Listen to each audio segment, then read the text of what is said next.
Good morning, everybody. I am continuing to read the Bible every day, and since my last video, I completed Romans, and I started for Corinthians, and I read Corinthians 1, Corinthians 2, and Galatians, Galatians today. And I gotta say that it feels like Paul is just lecturing everybody, and he gives limited glory to Jesus. And so I called a buddy of mine who's also a Christian, and he explained it like this. Every one of the books, First Corinthians, Second Corinthians, Galatians, Romans, they're all letters. So Paul wrote letters to different churches, and in doing so, he had to explain who he was in order to get them to understand where he's coming from. So I guess that makes sense a little bit. But he talks about a lot of things like circumcision, not circumcised, and the Gentiles, the Jews, and it almost feels like he talks down to the Gentiles, even though he's was approached by Jesus to teach the Gentiles too, because they didn't have the law of Moses or whatever the forefathers of Israel or Jews had. And so he was sent to teach us Gentiles about Jesus and what Jesus did for all of us, and that our sins may be forgiven, and that Jesus breathed life into us, all of us. And so with that being said, it's a challenge, you know. I when I was talking to my buddy, you know, I'm having some issues in my relationship right now, and it's just not affectionate. And so I'm a man, I'm a sexual guy, and I have desires. Them desires aren't being met, and so I tend to have wandering eyes when that happens. And when reading Paul, this is a sin. This is a sin against Jesus. And I definitely don't want to sin against Jesus. At the same time, I'm a man with needs or desires or whatever. And so I've been really, I don't know, I talked to my wife yesterday about it, and, you know, I'm just always the back burner guy. Always. And I'm an independent guy. I've always been independent. And so I can take a lot. I can really take a lot. And when it gets to this point, and I have to say I'm at my wit's ends, I'm really at my wit's ends here. And, you know, my whole life, I mean, I've had relationships and whatever. I've been hurt like everybody, and I've been whatever. I never really wanted to have relationships. I never wanted to be married. I never wanted any of this kind of life. I just didn't want to be domesticated. I didn't want to have this. I wanted to just be alone and deal with just me and answer to myself and go where I want to go and do what I want to do. And yes, I sinned a lot as a single guy. And I wouldn't say that I worshiped the flesh, but I sure did like it, and I had a variety pack, so to speak, if you know what I mean. And now I don't have any pack, so that's kind of where I'm struggling. And so I called my buddy and I said, "Hey, here's my struggle, and this is where I'm at, and this is what Paul says, and it doesn't make sense because God made us sexual beings so we would reproduce. So the desire is within us." And yet, Paul says, denounce that desire, to decline that desire, and that's a sin for that desire, and blah, blah. Well, then why did God put it in there? It's almost like he's saying God was wrong to put that in us or something. I don't know. When I look at animals, yeah, they don't go out and do animalistic sex like crazy and flirt with the girls or whatever. They don't do it like we do it. But when it's time to mate, they know it's time to mate, and they do so, and then move on. That's what they do. So if God can create animals like that, why couldn't He create us like that? Instead of giving us this desire to do whatever, And so I think that there's a lot of weird stuff going on in our world today, and this what Paul is talking about fits pretty much everything we're seeing today. It's almost like the religious wars never stopped from 2026 years ago. And here we are, fighting with one another, and we have the Israelites, well, not necessarily the Israelites, but the leaders of Israel who definitely look down on the world as if they're superior or something. And, Paul says in there, Jews, we are not superior. We are not superior. We know the law. We had Moses who brought us the law from God. So we have the law and we follow the law. And Gentiles didn't have the law. They didn't have a Moses. They didn't know Jesus. They didn't have that to be able to follow the law. So that again, all by itself makes sense. But that doesn't mean that anybody's superior, because Moses brought some laws down from the mountain, Mount Sinai or wherever he was, and these were the 10 Commandments and the this and that and the 40 years in the woods or in the desert or something. And he really brought the law to the people. I understand that. I also understand that that was pre-Christ. Jesus Christ came here and he was executed and crucified, and 3 days later rose again for us, so we may have life. Otherwise, we were just dead vessels going through ashes to ashes, dust to dust. That's kind of how it was, and that's what I believed until I had my first motorcycle accident.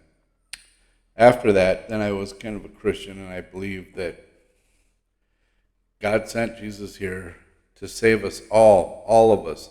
There is not one of God's children that he loves better than the other. And there is no man who's superior than I am, nor am I superior to any man. When Jesus was here, he walked around and healed the poor and the sick and blessed the people like Mary. I believe it was Mary Magdalene, who was, I believe, a prostitute or something. And he saved her, and she dumped perfume on him, and everyone said, "Why would you do that? That's a year's salary, blah, blah, blah." And I could have my stories mixed up here, but it's something like that. And Jesus saved the people like you and I, real people who are in the real world, live in the real life, and right now we're all being led and run by Ivy Leaguers or whatever. I mean, I think the United States president went to West Point, I believe, and his family is deep within the corrupt American stuff, just as the Bush's family, and all these families have a history of doing this stuff over and over and over again. And I believe that, when Donald Trump was running for office, I believed that he would save America. I believed that with everything I was. And my gift of discernment is high. Now I believe that I was bamboozled and he's going to be the destruction of America, and that's what he's here for.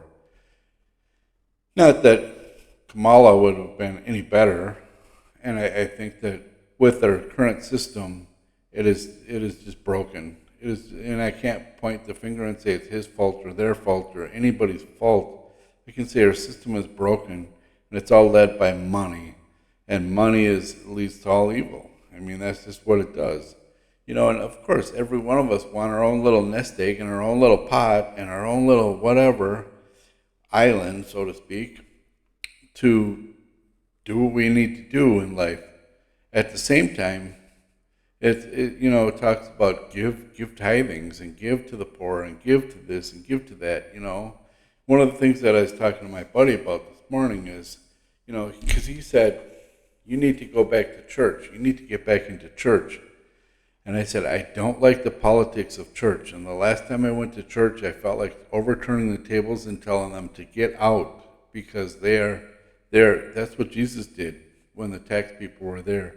The church is a business, and they're wholeheartedly a business, and they believe that the more money they get, the more raises they get for the people who work there or whatever.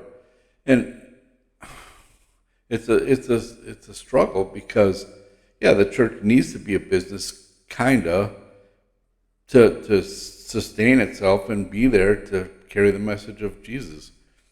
At the same time, it seems to be all about that money and not about helping the people who struggle the most.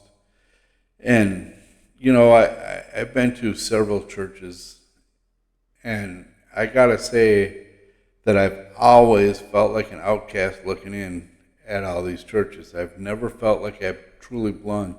You know, one of my sayings in my life that I've learned, you see my gray hair here. I've been around the block once or twice, and one of the things that I know is smiling teeth bite. Things that will smile in your face will stick you in the back.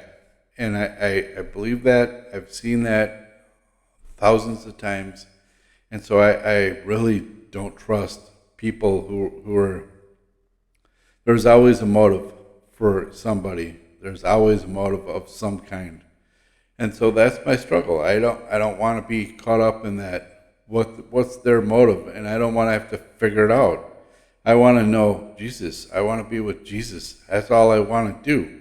I don't want to have to go do all this stupid stuff in order to have a better seat with Jesus, because I don't believe that's how it works. Those who were first will be last, and those who are last will be first. That's what Jesus said. And so, I know people who will go to church every Sunday and donate their time and money and everything else to that church their whole life and never truly know Jesus. And I've seen that with a lot of people, and it's sad. I pray for them. And I just try to bring Jesus to the equation, because Jesus is King. Jesus saved us. Jesus is why we have life. No doubt about it. I believe that with everything I am. And I think that with Paul, I said, it seems like Paul talks a lot about Paul and a little about Jesus. And my buddy said, well, it's because it's different letters to different churches. That's why you're reading this.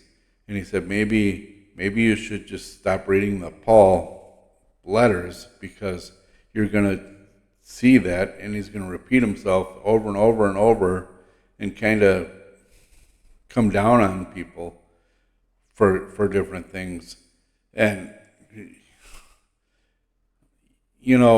we're all descendants of God. We're all descendants of Jesus, because it says so in the Bible. So that means that nobody's above you or I, and nobody's below you or I. I'm no better than anybody, and nobody's any better than I am.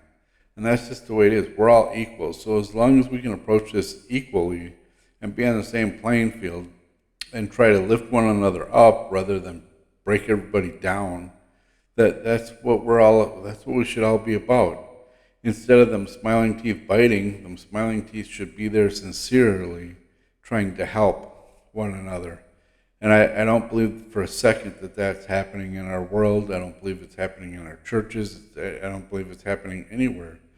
And I talked to my buddy when he said, you need to get back into church. And I said, well, I've gone to pretty much every church in my town and some out-of-town places too. And he said, well, you need to talk to the Holy Spirit, and the Holy Spirit will guide you, and trust that. He's right. And we're talking about all these different churches in these different towns. And I said, I was just driving up Summit Avenue in St. Paul. And I noticed that there's a bunch of churches there. And I noticed a lot of gay pride flags flying on them churches. I will not ever go into one of them churches. Not ever. Not that I'm judging anybody or saying anything about anything, but if you read the Bible, that is frowned upon in the Bible. Even Paul talks about that. Man should not sleep with man, and women should not sleep with women. That's not the way God made it. And so I'm not going to judge them. They have to face God the same. And I think that if Jesus was here, he would tell them, I love you, and this isn't the way, this is not the way. And I believe that Jesus would probably tell me the same thing. I love you, this is not the way, this is not the way. And so, like I said, I am no better than anybody. Nobody's any better than me. I came from the streets. I came from an eye for an eye, a tooth for a tooth, and I will fight if somebody's putting me down, whether I comprehend it or not is irrelevant. I know that they're doing that. It's my gift of discernment, and I have been known to do things that I regret later, and that's not what I'm supposed to do. And that's why I love Jesus so much, because Jesus tells me it's not my job to go make people right. It's not my job. My job is to love one another, everybody, and try to help them find Jesus. That's it. That's all my job is. And I believe that. I'm not here to preach to anybody. I believe that what I'm reading in the Bible, some parts of it get annoying at times, I'm not going to lie. And it gets just redundant over and over and over again. I see Paul talking about this, and I looked ahead at the next 3 books in the Bible, and it starts out with Paul the Apostle. Paul the Apostle. So I will be skipping them because I don't need to read them letters. I need to get to the juice of Jesus' message. And so I understand that Paul wrote these letters to these churches, which are really the birth of what we have today for how we learn and join together. But Jesus said, where there are 2, I am present.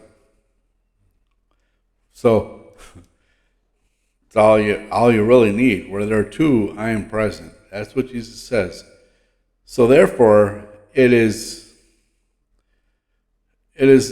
important that we know Jesus and have that relationship with Jesus, because Jesus loves us so much that he endured everything that he endured for us, knowing that he was going to endure it, And there is no race on this planet that are better than any other race. I believe that we have entities here that don't belong here. I believe that. This is not what the earth was made for. And I believe, I was talking to one of my old bosses once about, do you believe that there's other beings in the universe, other planets that have beings and life on it? And my boss said, no, God created us, and that's it. And I said, well, that's pretty arrogant to think that God would only have all his eggs in one basket. That's just pretty arrogant in my book. So I believe that there are other entities, and I believe that some of them are a little more advanced than this humans are. I believe humans are lazy, and they will do what they must to survive, but that's it. They don't really go anywhere. Our science has painted us into a box, and that's what we live and look at and be like. I believe that Nikola Tesla brought stuff to our planet that is just from an entity not of this earth. I believe that it's was brought to us. People said he was crazy towards the end of his life, and he died broken alone. Yet every house in America, probably the world, uses AC current to power them homes. Nikola Tesla made that. Nobody else made that. So Nikola Tesla created everything we have today and more. They say there's a rumor, and I can't prove this by any means. There's nothing to back it up or substantiate it.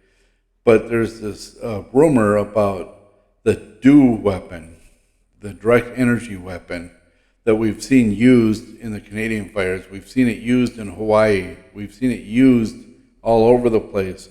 And it's man playing God is what it is. And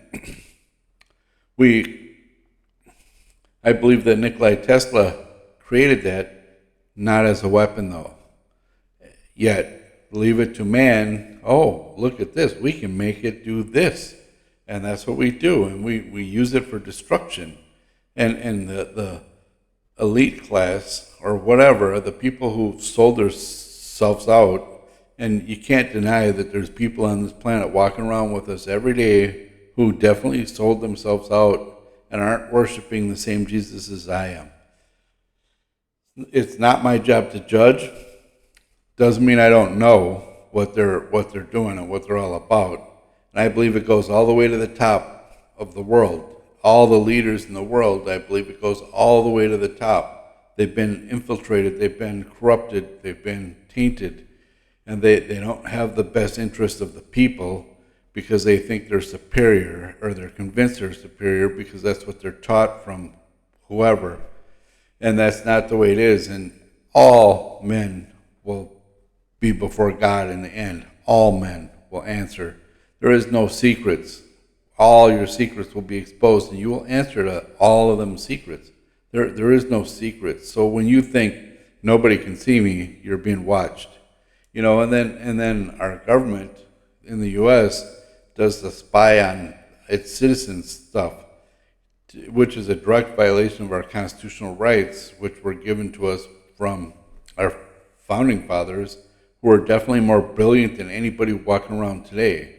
So, yeah, it's our duty to hold things accountable that try to dictate and control our lives, and point us in directions that we're not necessarily meant to go, but we follow because we're sheep. That's kind of how it is. We don't unite together. We don't talk amongst each other. It's always a battle, and everything's run by ego. I'm better than you. I know you don't listen to me. Well, and I've been guilty of that myself. It's not my job to convince anybody of anything. My job is to know Jesus and have a relationship with Jesus and trust Jesus and bring that to everybody. And you bring that through love and non-judgmental and compassion. Try to help wherever you can help. I spent my whole career teaching kids that didn't have a teacher. They were just kind of lost in the world, doing their aimless thing. And my job, I'd get these kids who were at-risk youth and teach them how to be responsible to themselves and how to be responsible to a society and buy into a society and have teeth and vested interest in that society. That was kind of my job, and that's what I did. Unfortunately, during that time, I didn't know Jesus very well, so I did not bring Jesus to them, which I regret.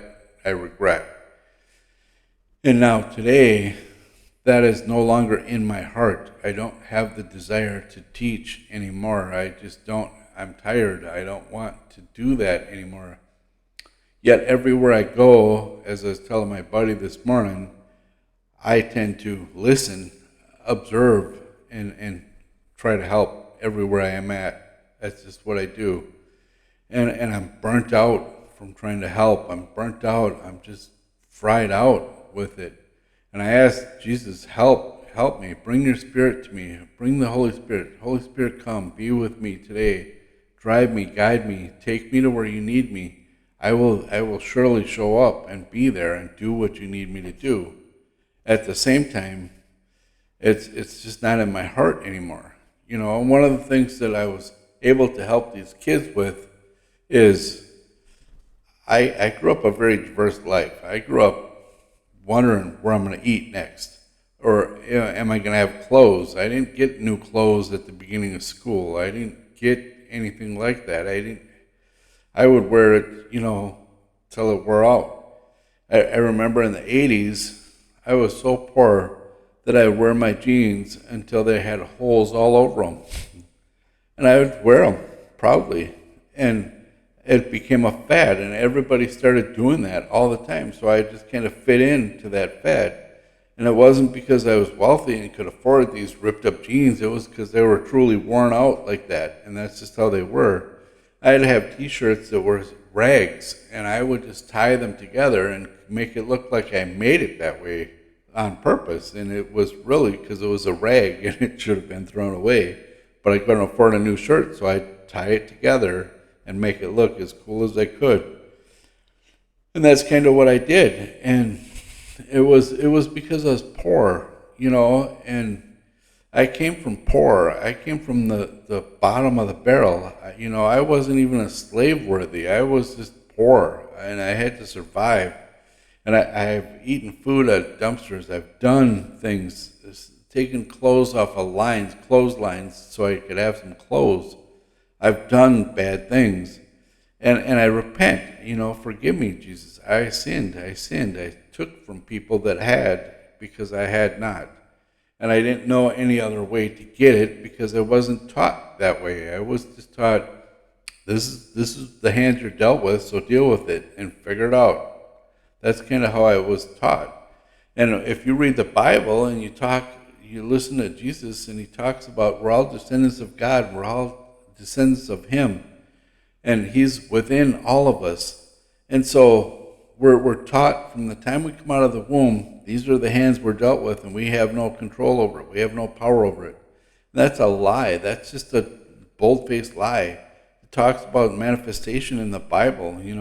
Jesus talked about the fig tree that produced no fruit and made it wilter and die right in front of the disciples, and said, all you have to do is believe, just a little belief, the size of a mustard seed, surely it'll happen.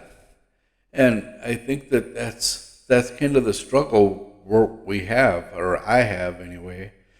I believe, but I'm my own worst enemy at the same time. So I believe that, yep, it happens. It's for real. It's true. At the same time, I put mental blocks in me. Yesterday I was watching a program about some guy talking about remote viewing and how it started and how the CIA got involved in it and blah, blah, blah. And he said, we all have that gift. It's just in us. And I believe that it is. And he said, so picture yourself in your future when you're successful. Picture yourself and then bring that back and try to live that way as if it is true. And then surely it'll happen. Well, when I try to picture myself successful, I don't even know what that looks like. Honestly, I don't know what that looks like. I am not a successful guy. And so what does that truly look like? I don't know. So when I try to imagine myself, okay, here I am successful. Well, what is that? What does that mean? It's successful. And so I pray about it and say, can you bring some guidance this way so I understand? And I truly don't know, and I think that's a roadblock that I probably am not alone in that struggle. And so my whole goal here is to join together with you guys and try to make it happen so that we can all find our way and manifest what we need to manifest through God, because God, that's what God gave us. There is no, this is the cards we're dealt with. This is not how it is.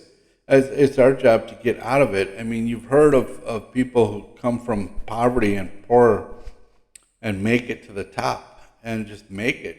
And you look at them and you say, well, how did they figure it out? What happened? What do they have that I don't have? Why do they do this and they don't? They believe. That's simple. They believe. And they can visualize it and make it happen through belief. When you can't visualize it, that's the problem. That's a sign that your pineal gland is shut or closed, which is often referred to as your third eye.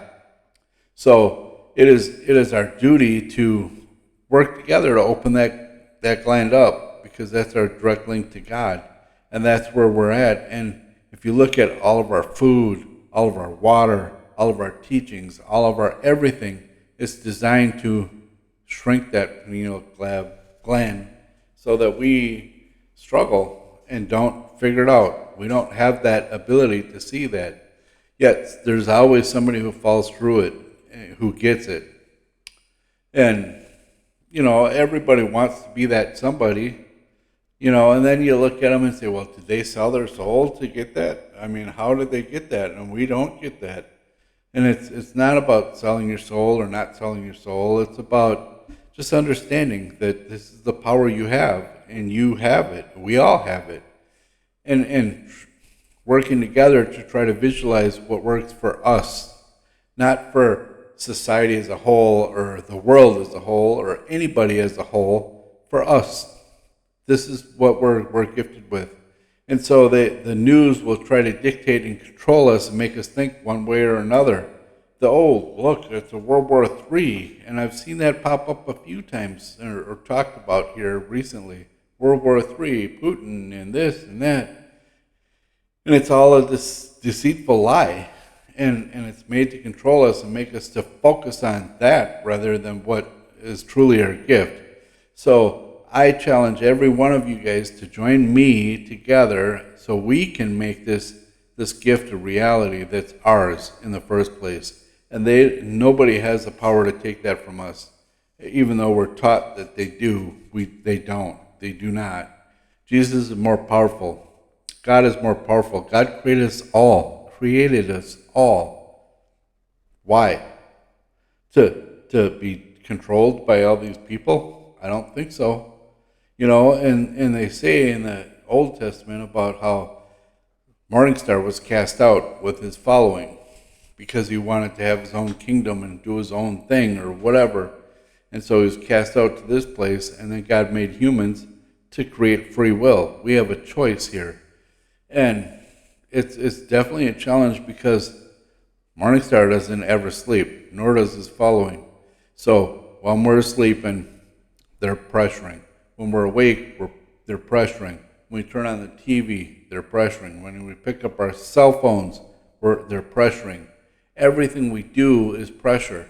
And there's this song from John Rich and I believe Tom McDonald where they talk about looking down at our phones as bombs are falling from the sky. Instead of looking up, we look down at our phones. We're distracted by these phones. We all are. If I'm driving down the road, if I'm going for a 30-mile drive somewhere, I'll see at least 30 people text messaging while they're driving their cars, which is deadly. I mean, you not only for yourself, but everybody around you is at danger. And it's such an addiction that people don't understand.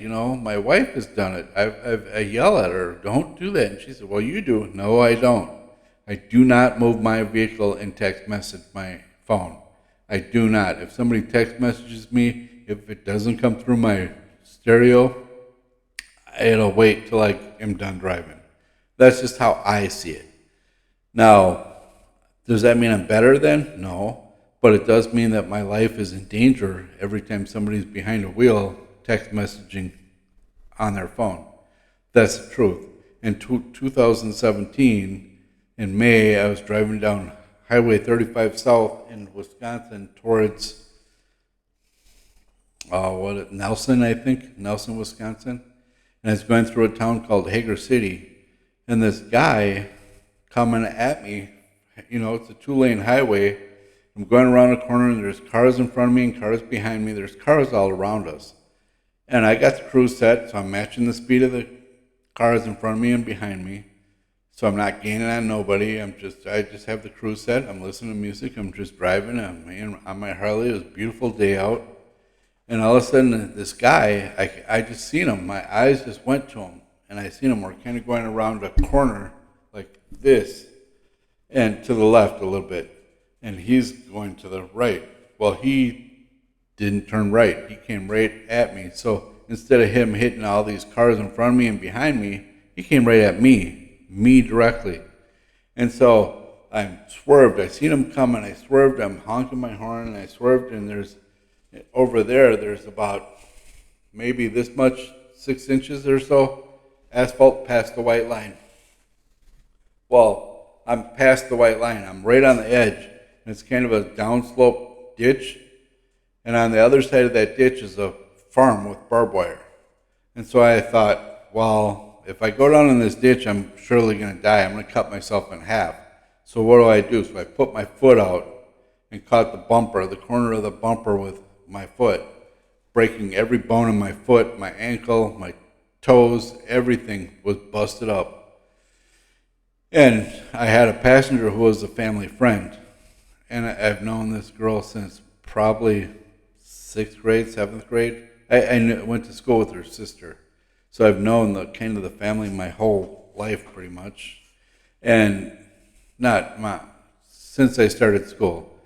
And so since I got to Harley, she was begging me, I want to ride, I want to ride, I want to ride. Well, that day my wife went to Missouri where her oldest daughter lived with her fiance. With her youngest daughter, they both went down to Missouri.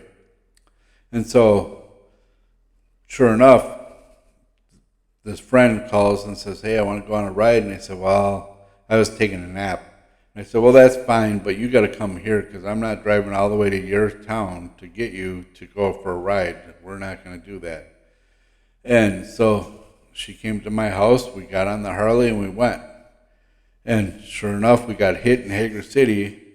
And she got a broken pinky toe, a broken rib, and some road rash, I believe. And I got major damage. I mean, my right wrist broke, and it was a compound break, closed compound. So the bone, I could see the bone broke in half in my hand under the skin. And same with my foot.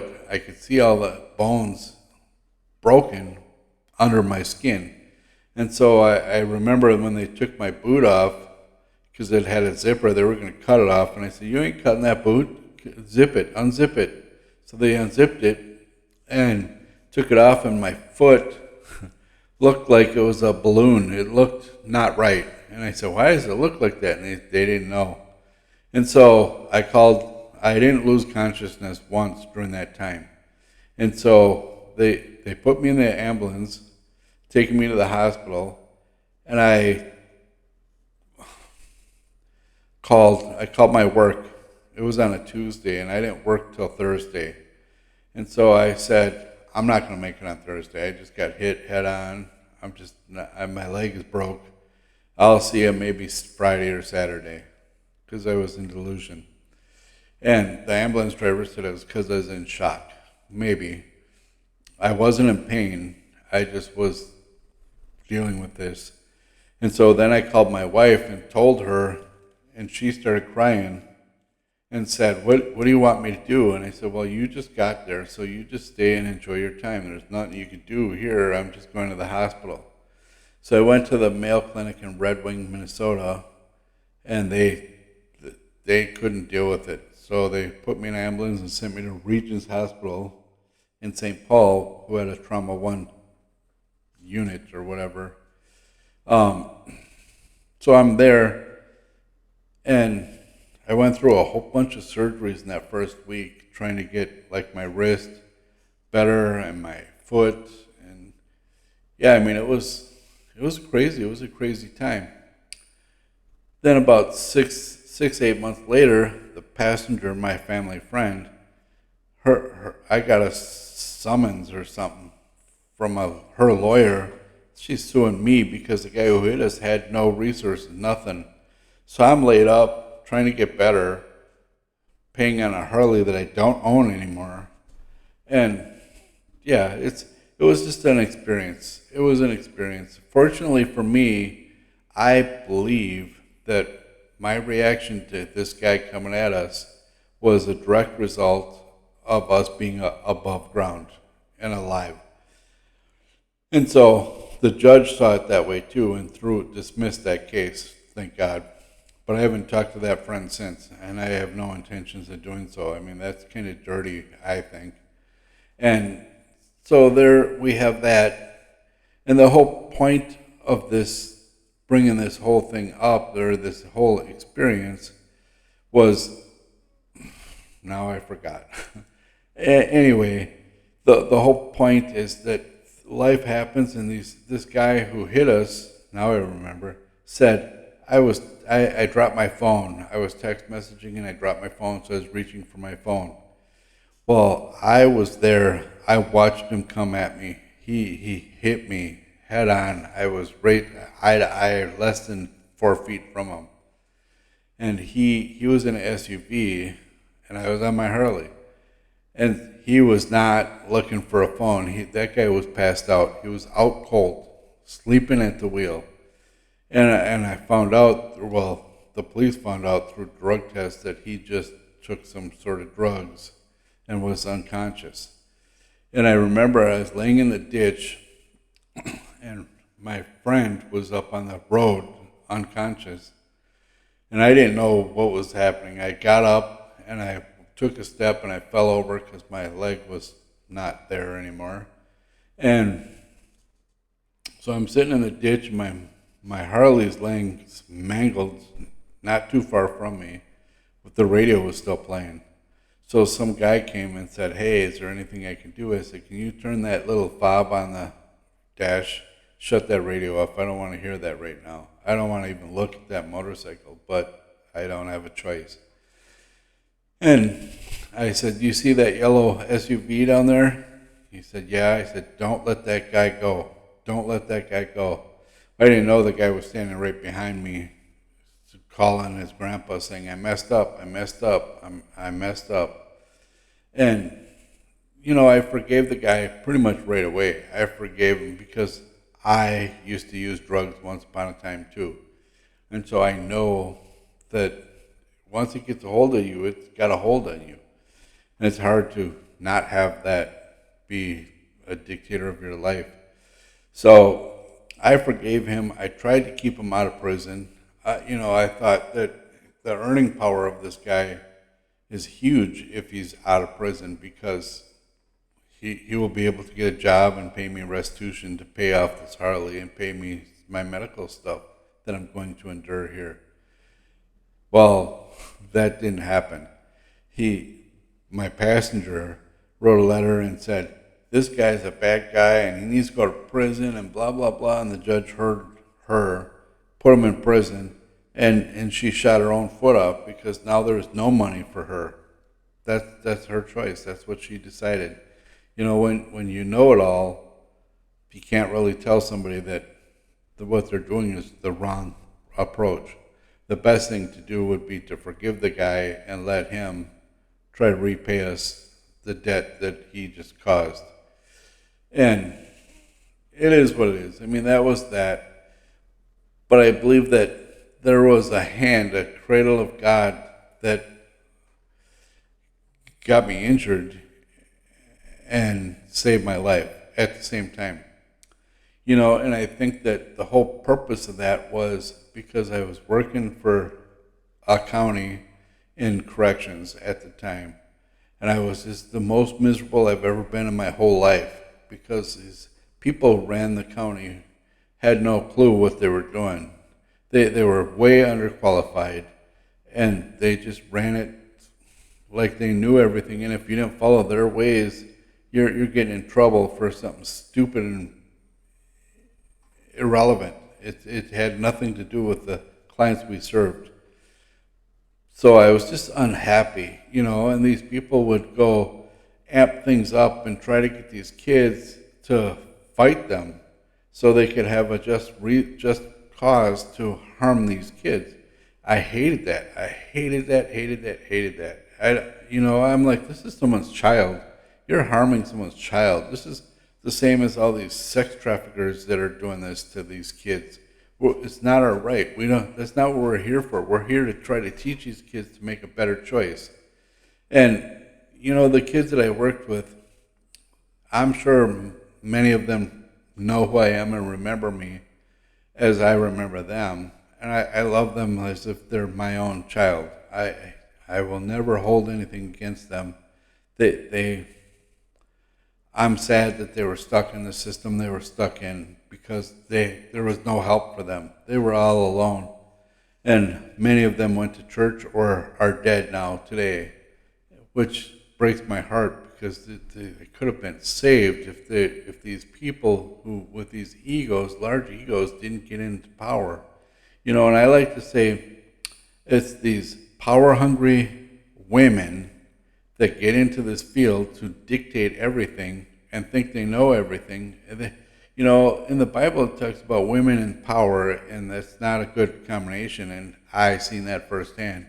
These women had power over me and how I did things with these kids that I've been doing since I was 18 years old, and prior to that I was one of the kids. I was locked up. I was I did everything these kids did. And I don't believe that there's any throwaway kid. I just don't.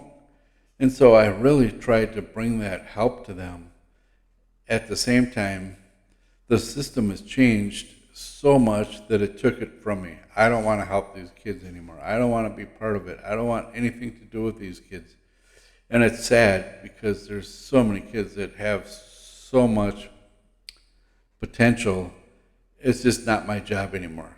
I believe that God will put the proper people in their place to help them or bring them home. Either way, it's not my job anymore. I was a director. After I worked for the county, I went back to a program to help kids, and it was run by women of power who they wanted to run it the way they wanted to run it and not truly understand how to help these kids. And they brought me in there because I did know, and they knew that I did know. I mean, they would call me the client whisperer, and that's fine, but don't call me a client whisperer and then and tie my hands so I can't help these kids. That just doesn't work. And so that's kind of was my struggle. And then when they closed, Department of Human Services closed and took their license, or closed them down and took their license, and wrote a report of why, and they didn't even mention my name in the report because I wasn't part of that. That's the truth. I wasn't part of that. My hands were tied just as much as anybody's hands were tied. And I didn't buck the system. I didn't fight the system. I just kind of went with it. They called me the client whisperer, and at one point they pulled me away from the clients and put me in a whole different building where I didn't even see the clients anymore.